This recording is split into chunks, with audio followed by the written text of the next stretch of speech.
Mike Malott might just be Canadians' latest greatest hope. By the way, we back in my spot on a Monday. But hey, it's your boy DHP, the realest and baddest MMA podcast in the world. Y'all know what it is, man. I ain't new to this. I'm just true to this. But check this out. So, welcome back to another installment of the Weekend Recap. As a matter of fact, we about to go way down there, bro. The waves ain't really up to shore, so we about to go way over there. We about to start walking for real. But yeah, so we got a couple things to talk about. Ain't really too much going on this time around, so this might be my shortest Weekend Recap video. But yes, I'm back in the hoodie and the little beanie because Maryland weather is up and down. 1 minute we in the 70s and 80s, the next minute we back in the fucking 50s and 40s. So it's a pretty chill day, but it's also cool. Low-key shit that make you sick for real. But enough of that. Let's get to the MMA talk. So, yeah, we got a couple things to talk about. Not too much going on this time around, but there is some shit I want to address, and a couple things I'm gonna address tomorrow, because I usually don't upload videos on Tuesday, but tomorrow I'm gonna address some shit because we gotta talk about that. But anyway, Mike Malott, Canadians' latest greatest hope. Can he really? And I'm gonna put it in perspective. And I said this in the video last week, but let's just say hypothetically, Mike Malott keeps winning, right? Keeps winning. He keep getting these motherfuckers out of here the way he's getting them out of there with his hooks, uppercuts, and his powers, right? Mike Malott, can he surpass? Well, let's not say surpass, but can he get to the level that GSP was at? As far as like level of success, UFC legacy, and even celebrity stardom, because GSP is one of the few guys in MMA that's a global, I want to say a global icon, but like if they was to walk up in public, they would get noticed by at least, let's just say by 10 random strangers. At least 5 random strangers would notice them. GSP is that much of a, he's like bigger than the sport itself, per se. Like Conor McGregor. Conor McGregor is one of those where, he walks on the street, everybody gonna notice him. Conor McGregor is bigger than the sport of MMA. So, let's just say hypothetically, Mike Malott keeps winning, keeps getting these motherfuckers out of here. Can he be on that GSP level?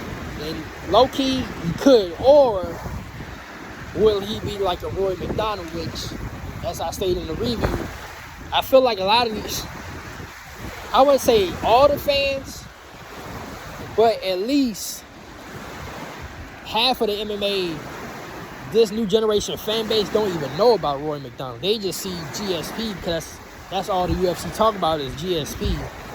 Niggas forgot about Rory Macdonald, and that's kind of sad. But Mike Malott, and I say this about everybody, all the prospects that's coming up and taking a moment. I said that about Kevin Vahayos and a lot of other niggas. But it's not out of stretch, or it's not out of this world to say that if Mike Malott keeps doing what he's doing, why can't he be a star in MMA? You know what I mean? Like he could be a nice, solidified star in the UFC, and probably, more than likely outside the UFC. You know what I mean? But yeah, it's something interesting to talk about. It's something interesting to talk about because Canada, as far as and we got like a means to be. We got him at bantamweight, but there's something about the welterweight division when it comes to certain, like for Canada, like since we just came off the card, there's something about the welterweights when it comes to Canadian fighters where a lot of niggas resonate to. So Mike Malott being a welterweight and the fashion that he beat Gilbert Burns, this could set himself up to be something to be something nice in UFC. You know what I mean? But on a matchmaking tip, and I just checked the rankings before I hit record. Dang, I ain't really been this far down. Matchmaking wise, you know what's funny? Because I thought for a second maybe you give him a fight like D-Rod, because a fight with him and D-Rod, that would be a cool fight. But D-Rod is in a fight with Leon Edwards, so more than likely Mike Malott's next fight. Look at this shit right here. Hold on, y'all. Look at that shit.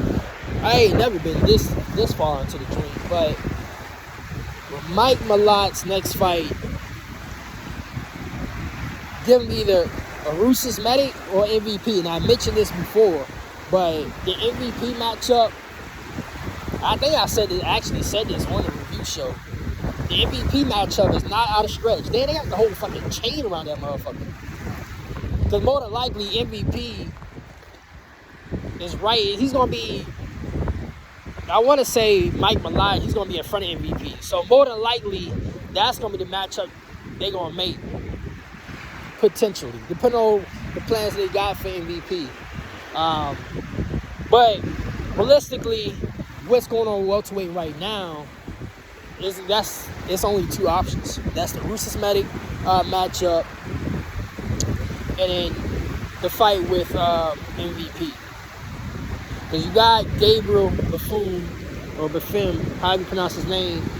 He's in a matchup with Belair.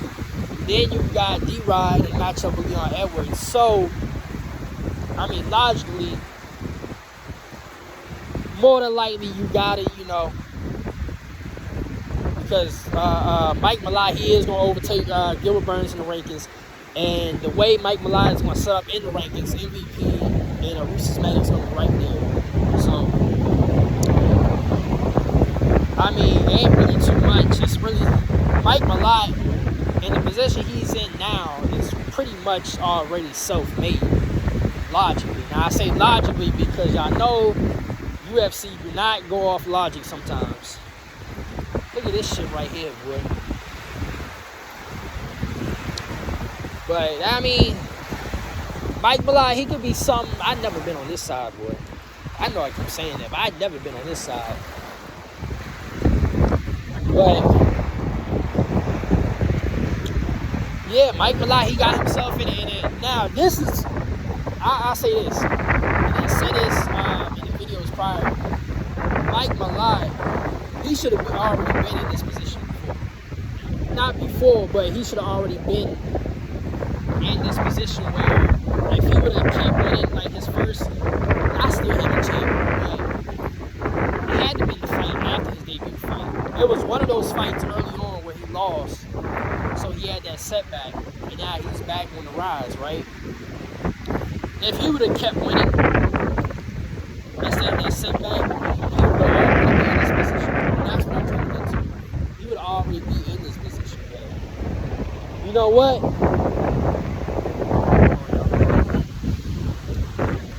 Better late than never, right? Better late than never. Some niggas is just late bloomers. Some niggas come out the gate done blazing. But Mike Malott is definitely setting himself up to be, you know, one of the Canadian queens. But another thing I want to get to, and like I said, it ain't really too much going on right now. Not until more than likely we get to the Kamzat card, because Kamzat is like 2-3 weeks away. So ain't really too much going on until we get to that card. But one of the things I want to get to also, Jasmine and the Korean fight. I ain't gonna lie to you. The way the women, and I checked the rankings on the women's flyweight too. Women's flyweight, like, what is there left for Valentina to face? Like, oh, what is that? Jesus. Like, on the matchmaking tip, I'm going to go ahead and get this out of the way. For Jasmine, there's really two fights that she can really have for real. Either she can fight Macy Barber. Well, you can't say Macy Barber because Macy Barber got knocked the fuck out. It was another one. I just checked too. I forgot her name, but I didn't realize how far back they was in the rankings. But she could fight either Erin Blanchfield, and there's another women's fighter that I was looking at. But I mean, at this point, it's like Valentina is like, I don't even know how to say this, because Valentina that dominated women's flyweight for so long, and then half of these ladies, they not really on Valentina's level. So it's a kind of like, where do Valentina go from here? Other than potentially like, and I know this ain't supposed to be about Valentina, but it is about Valentina, because what I've seen out of Kareem Silva and Jasmine from this past weekend, what have Jasmine even if Jasmine didn't win the fight, Kareem Silva, what have they shown you or shown me to say that, hey, look out, like Valentina might be in trouble here? Like at this point, Valentina is going to have to face, other than Natalia Silva, Valentina's pretty much going to be facing like Alexa Grasso. And then at that point, when she beats Alexa the fourth time around in the rivalry, like where can she go from here? You know what I mean?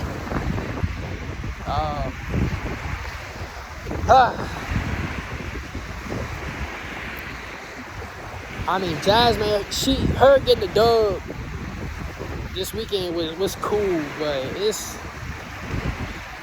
niggas gotta think big picture. Big picture wise, ain't none of these females that's even on Valentina's level.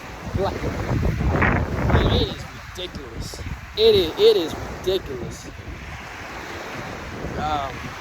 But that's all I really want to speak about. I mean, it ain't really too much really to say at this point when you have somebody that dominates Valentina, and you see what we just saw this past Saturday. It's like, yeah, she got the dub, cool, but she ain't nowhere near Valentina. Nowhere near Valentina's level. And then on top of that, she has to get the way she fought. I don't even think she could beat somebody like Erin Blanchfield, which more than likely, that's probably like the only matchup she can have at this point, unless they're going to have her fight down the rankings. But, I mean, that's pretty much it for that. Like I said, this probably going to be my shortest weekend recap video, because there ain't really nothing else to discuss other than, you know, what we already said. Before I end this video, I do want to say, so I heard a little tidbit about a potential matchup making for International Fight Week. So that is really confirmed. Ain't nothing signed just yet, but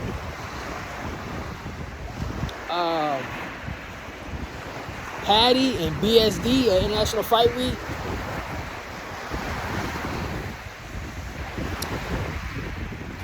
Keep your eyes out on the information right there. Patty and BSD, that's looking like that's the matchup they're gonna go with. I know a lot of niggas was thinking Patty and Connor. I really never thought that, but you may never know. And I originally said that what I thought was Patty and Connor just be on the same card, being the International Fight Week on the same card, just to, you know, have eyes on the card. But I never thought that they would fight each other.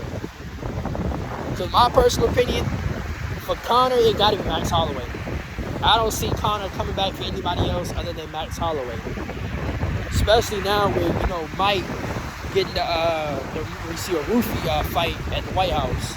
So, and I know Max, he said something on his stream or whatever, that he's kind of preparing for Connor, or he's really training to fight Connor. So, I mean, logically, that got to be the matchup to make right there. But you just keep your eyes out open for the Patty and BSD fight announcement, because more than likely that's the fight that they're going to make, and that's the fight that's going to get announced. But yeah, man, y'all. I mean, ain't too much today, like I keep saying. Y'all come back, stay tuned for tomorrow, because I'm gonna drop a video tomorrow about the UFC. Just like just asking if we need to change, certain shit about the UFC, or just not even change, but like based on the fans' criticism about the BMF fight. I want to make a video addressing that. And I know it's a couple weeks late, but, a lot of niggas are still talking about it. And I had this thought in my head, like, you know what? Maybe this will solve the problem if the UFC do this. So I'm going to drop that video tomorrow. But nonetheless,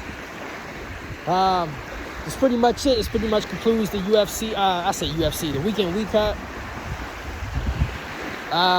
Ticket sales. I did hear about the ticket sales. Again, ticket sales was not that good again, but they saying some other card got sold out, but I don't know. I'm gonna look into it more.